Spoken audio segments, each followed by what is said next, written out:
សួរថាអ្នកណាមិនឈឺចាប់បងប្អូននៅពេលដែលយើងមានទំនាក់ទំនងជាគូដណ្ដឹងនឹងគ្នាស្រឡាញ់គ្នាពេញបេះដូងសុកស្រាប់តែបែកគ្នាបែបនេះវាមិនអាចធ្វើចិត្តបានភ្លាមទេបងប្អូនទាំងអស់គ្នា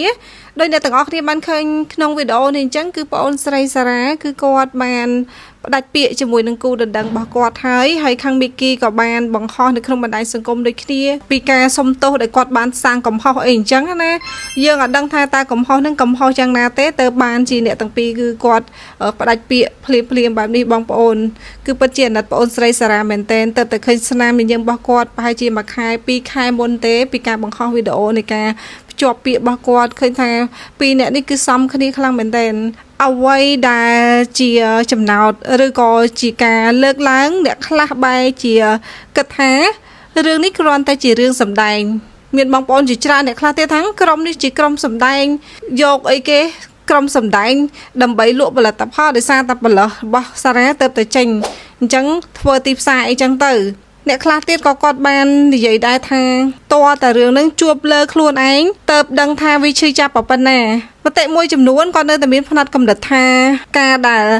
សារ៉ាបែកបាក់ជាមួយនឹងគូដណ្ដឹងគ្នាយំឡើងហើមភ្នែកបែបនេះហើយអ្នកទាំងអស់គ្នាគិតថាជារឿងធ្វើទីផ្សារទៅវិញអញ្ចឹងសម្រាប់នេះខ្ញុំអត់ដឹងថាគាត់បែកបាក់ដោយសារមូលហេតុអីទេប៉ុន្តែបើតាមមើលខមមិនរបស់បងអូនម្នាក់គឺគាត់បានលើកថាដោយសារតែសារ៉ាតាមតនខាងមីគីគាត់មានលួចក្បត់អីចឹងទៅអញ្ចឹងដល់ពេលលួចក្បត់លួចអីចឹងទៅក៏មានចេញវីដេអូឃ្លីបមុនអីចឹងណាថាគ្នាគាត់សម្ភាសថាមីគីជាមនុស្សប្រុសដែលសម្បូរសង្សារច្រើនអីចឹងទៅឬក៏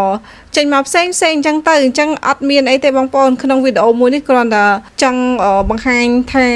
អ្នកទាំងពីររវាងមីគីនិងសារ៉ាគឺពួកគាត់បានផ្ដាច់ទំនាក់ទំនងហើយពួកគាត់បានបង្ខំនៅក្នុងបណ្ដាញសង្គមតខ្លួនដូចគ្នាជូនដំណឹងទៅកាន់ហ្វេនជាចុងក្រោយនេះអត់មានអីទេមានតែលើកទឹកចិត្តទៅដល់បងអូនស្រីសារ៉ា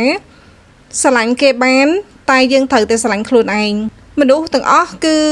អាចចូលមកក្នុងជីវិតរបស់យើងចូលមកចេញវិញក៏បានដែរប៉ុន្តែអ្វីដែលយើងមិនគួរភ្លេចនោះគឺការស្រឡាញ់ខ្លួនឯងរឹងមាំឡើង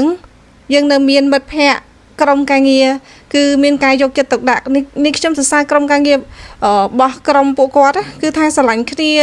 ជួយគ្នាទៅវិញទៅមកគឺ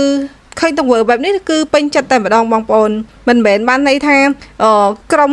ខ្លួននរណាមួយជោគជ័យបែរជាចំណែកនេះអត់ទេគឺពួកគាត់តែងតែសាទររវាងគ្នានឹងគ្នាអីចឹងទៅអញ្ចឹងវីដេអូមួយនេះគឺនាងខ្ញុំមានតែប៉ុណ្្នឹងឯងបងប្អូនអរគុណសម្រាប់ការទស្សនានៅវីដេអូមួយនេះកុំភ្លេចជួយ follow ម្នាក់មួយផងបងប្អូនដើម្បីទទួលបាននូវព័ត៌មានថ្មីហើយបើមានការអាប់ដេតអីបន្ថែមនេះខ្ញុំនឹងអាប់ដេតនៅវីដេអូបន្ទាប់ចា៎ដើម្បីស្វែងយល់ចំណេះដឹងបន្ថែមអំពីវប្បធម៌អរិយធម៌ប្រវត្តិសាស្ត្រនៅក្នុងប្រទេសកម្ពុជាតាមរយៈការចុច follow page យើងខ្ញុំដើម្បីទទួលបានគំនិតថ្មី